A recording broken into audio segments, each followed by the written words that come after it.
ये प्रवेशोत्सव अभियान की। हम इसके ऑफिशियल निर्देशों को बारीकी से समझेंगे और खास तौर पर ये जानेंगे कि इस पूरे मिशन में एक शिक्षक की भूमिका आखिर है क्या और उन्हें क्या क्या करना है। तो आज हम क्या क्या देखने वाले हैं। सबसे पहले समझेंगे कि ये मिशन कितना बड़ा है, फिर देखेंगे कि इसका असल लक्ष्य क्या है, कौन से बच्चे इसके सेंटर में हैं, इसके बाद शिक्षकों को क्या एक्शन लेना है और हाँ, सबसे ज़रूरी डेडलाइंस क्या हैं। तो चलिए सबसे पहले ये समझते हैं कि आखिर ये अभियान क्या है। देखिए, ये शिक्षा विभाग का एक बहुत ही महत्वपूर्ण निर्देश है जिसे टॉप प्रायोरिटी पर रखने को कहा गया है। और हाँ, ये कोई मामूली सुझाव या अपील नहीं है, ये एक पक्का ऑफिशियल ऑर्डर है जो सीधे बीकानेर में राज्य के शिक्षा निदेशालय से जारी हुआ है और पूरे राजस्थान में इसे लागू किया जा रहा है। मतलब ये काम बहुत ही सीरियस और ज़रूरी है। तो आखिर इस पूरे अभियान का मकसद क्या है, इसका दिल क्या है? सीधा सा मकसद है ये पक्का करना कि एक भी बच्चा स्कूल से बाहर ना रह जाए, हर बच्चे को शिक्षा के सिस्टम में लाना और ये भी देखना कि वो अपनी पढ़ाई पूरी करे। ठीक है, मिशन तो समझ आ गया, पर ये अभियान ये किसके लिए है? वो कौन से बच्चे हैं जिन्हें ढूंढकर स्कूल लाना है? चलिए इसे थोड़ा और क्लियर करते हैं। यहाँ बात हो रही है आउट ऑफ स्कूल बच्चों की।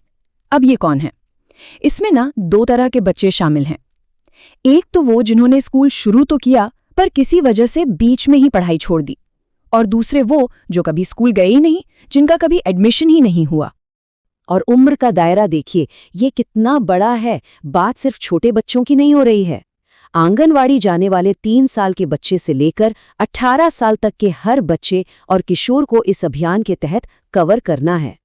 तो अब आते हैं सबसे जरूरी सवाल पर, एक शिक्षक को असल में करना क्या है, उनकी जिम्मेदारियां क्या क्या हैं। चलिए इसे एक एक करके बिल्कुल साफ साफ समझते हैं। और देखिए, इस निर्देश की सबसे खास बात है इसकी सीधी जवाबदेही।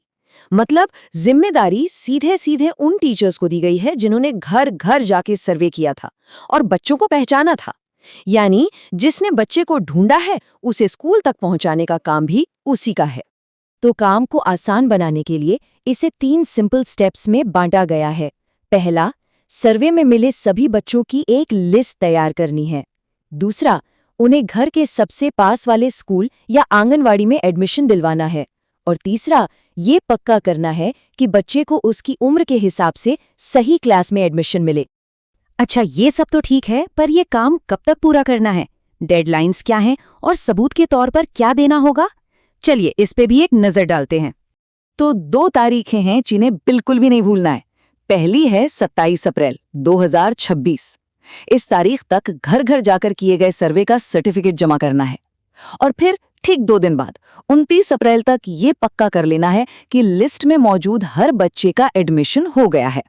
और ये जो डोर टू डोर सर्वे प्रमाण पत्र है ना, ये सिर्फ एक कागज नहीं है, ये एक तरह से सबूत है कि हाँ, काम पूरा हो गया है और आपने अपनी जिम्मेदारी को पूरी तरह से निभाया है। और विभाग इसे कितनी गंभीरता से ले रहा है, इसका अंदाजा आप इन शब्दों से लगा सकते हैं। ऑफिशियल लेटर में साफ साफ लिखा है, इसे सर्वोच्च प्राथमिकता दें। मतलब इससे जरूरी कोई और काम नहीं है। तो ये सारी बातें हमें एक बहुत बड़े सवाल पर लाकर खड़ा कर देती हैं।